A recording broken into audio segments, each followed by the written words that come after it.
पंतप्रधान नरेंद्र मोदी ट्रेंड आहे तसा राहुल गांधी हा ट्रेंड त्यांनी प्रस्थापित करण्याचा प्रयत्न केला, भारत जोडो यात्रा केली, पण त्याचा काही परिणाम दिसला नाही. या सगळ्या याच्यावर दिसतंय का? असं आहे की राजकारणामध्ये दोन पद्धती असतात. एक पद्धत असते की ज्यात तुम्ही एक इव्हेंट करता, त्या इव्हेंटचा असर हा काही काळापुरता असतो, आणि दुसरं तुमचं सातत्य असतं. सातत्याने विकास करत राहायचा, सातत्याने जनसेवा करत राहायची. मोदीजी सातत्याने जनसेवा करतात, त्यामुळे त्याचा परिणाम हा लॉंग लास्टिंग आहे. आणि राहुल गांधी एक इव्हेंट करतात, त्यामुळे एक मीडिया बस तयार होतो, पण त्याच्यानंतर त्याचा परिणाम काही त्या ठिकाणी आपल्याला पाहायला मिळत नाही. आणि हेच आपल्याला या निवडणुकीत देखील पाहायला मिळालं आहे. सर, तेलंगाना में स्ट्रेंथन करने के लिए कुछ करेंगे? तेलंगाना में जैसे कम वोट्स है तो उसके लिए आगे देखिए, तेलंगाना में हमारा जो राइज है वो बहुत बड़ा है, और मैं ऐसा मानता हूं कि तेलंगाना में ये बात स्पष्ट हो गई कि अब लोकसभा के चुनाव में पिछले समय हमको 4 सीटें मिली थी, अब इस लोकसभा के चुनाव में मैं आज ही कह देता हूं, आप देख लीजिए, हम पिछले सारे रिकॉर्ड तोड़ेंगे और तेलंगाना में लोकसभा में नंबर 1 पार्टी बीजेपी होगी. इसका विरोधकांकडून आरोप केले जात आहे का हे यश ईडी आणि सीबीआय मुळे मिळालं असे आरोप? नाही, मी तर सांगितलं, ईडी, सीबीआय, ईव्हीएम जेव्हा त्यांना यश मिळतं तेव्हा ते जनतेने दिलेलं यश असतं, आणि आम्हाला यश मिळालं की ते ईव्हीएमनी, ईडीनी, सीबीआयनी. जोपर्यंत या मानसिकतेत विरोधी पक्ष राहील तोपर्यंत ते कधीच सत्तेवर येऊ शकणार नाही. देवेंद्र जी, इसको सेमीफाइनल के रूप में देखा जा रहा था इन चुनावों को. 2024 में लोकसभा भी है, महाराष्ट्र का चुनाव भी है, तो जिस तरीके से मध्य प्रदेश में 160 के ऊपर गई है, तो क्या महाराष्ट्र का समीकरण क्या लग रहा है आपको? क्या इसका इफेक्ट वहाँ पे पड़ेगा? लोकसभा का भी चुनाव उससे पहले है. देखिए, मैं पहली बात तो आपको बोल देना चाहता हूँ कि लोकसभा के बारे में तो लोगों की मानसिकता तय है. इन चुनाव से हमको फ़ायदा होगा, इसमें कोई शक नहीं है, पर इन चुनाव के परिणामों पर लोकसभा कभी भी निर्भर नहीं थी. लोकसभा में लोगों का मन बना है, लोग मोदी जी को बनाना चाहते हैं, इसलिए लोकसभा में तो वोट मिलते ही.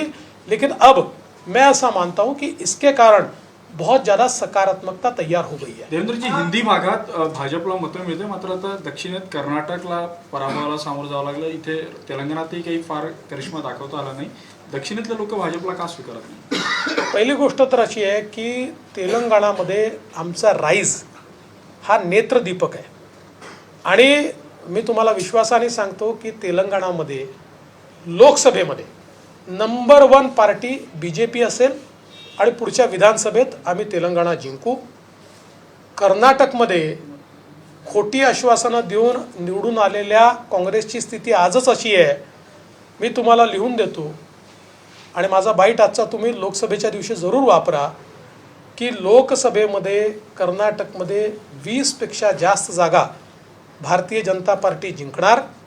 आणि आज जर कर्नाटकच्या निवडणुका झाल्या तर कर्नाटकची विधानसभाही भारतीय जनता पार्टी जिंकेल, कारण लोकांच्या काही महिन्यांमध्येच लक्षात आलं की आपल्या हातून चूक झाली आहे. देवेंद्र जी, क्या लग रहा है कि इंडिया गठबंधन के लोग अब इस चुनाव परिणाम के बाद राहुल गांधी और कांग्रेस से दूर भागने की कोशिश करेंगे? क्या लग रहा है आपको? देखिए, इंडिया अलायंस ये कोई अलायंस थोड़ी है, ये कोई विचारों के साथ में आए हुए लोग नहीं है, ये कॉमन मिनिमम प्रोग्राम पे भी साथ में आए हुए लोग नहीं है.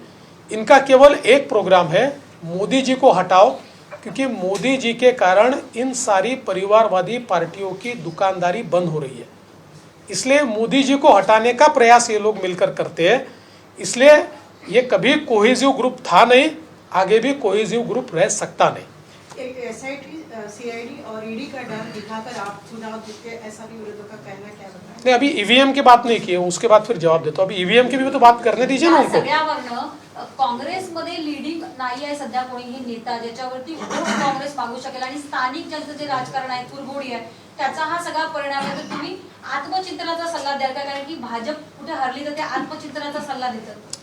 हो, ते त्यांच्याच पक्षातल्या लोकांचा सल्ला ऐकायला तयार नाही, तर माझा सल्ला काय ऐकणार आहे? देवेंद्र जी, सभी एग्जिट पोल छत्तीसगढ़ के संबंध में बता रहे थे कि वहाँ पे कांग्रेस रिटेन करेगी। क्या स्ट्रेटेजी थी? आप भी रायपुर और तमाम जगहों पे गए थे प्रचार के लिए, कैसे वहाँ पे बीजेपी ने अचानक बढ़त बनाई? नहीं, मुझे ये लगता है कि मोदी जी पर छत्तीसगढ़ में बहुत विश्वास लोगों के मन में था। आप देखिए, पिछले समय भी छत्तीसगढ़ जब हम हारे और तुरंत लोकसभा का चुनाव हुआ तो छत्तीसगढ़ फिर मोदी जी के साथ आया। और इन 5 वर्षों में बघेल जी ने और उनकी सरकार ने जिस प्रकार का भ्रष्टाचार किया, फिर वो महादेव ऐप का घोटाला हो या अलग अलग प्रकार के गोबर का भी घोटाला वहाँ पर हुआ है, तो इन सब घोटालों के चलते लोगों के मन में ये भावना थी कि नहीं, हम तो मोदी जी के साथ जाएंगे। और मैं विशेष रूप से कहना चाहता हूँ कि छत्तीसगढ़ में आदिवासी और ओबीसी ये बढ़ चढ़कर बीजेपी के साथ आए हैं। वडेट्टीवारांनी म्हटलेलं की जे मध्य प्रदेशमध्ये तुम्ही लाडकी बहीण योजना आणली होती त्यातून जे 16,000 रुपये प्रत्येक महिलांना दिले आणि या सगळ्या निवडणुकीत मोठ्या प्रमाणात पैशाचा वापर भाजपने केला, त्यामुळे हे सगळे यश मिळाले। असं आहे की वडेट्टीवार विरोधी पक्ष नेते आहेत, त्यांचा दारुण पराभव झालेला आहे। बुडत्याला काडीचा सहारा म्हणतात, तसं त्यांना काहीतरी या ठिकाणी सांगावं लागेल।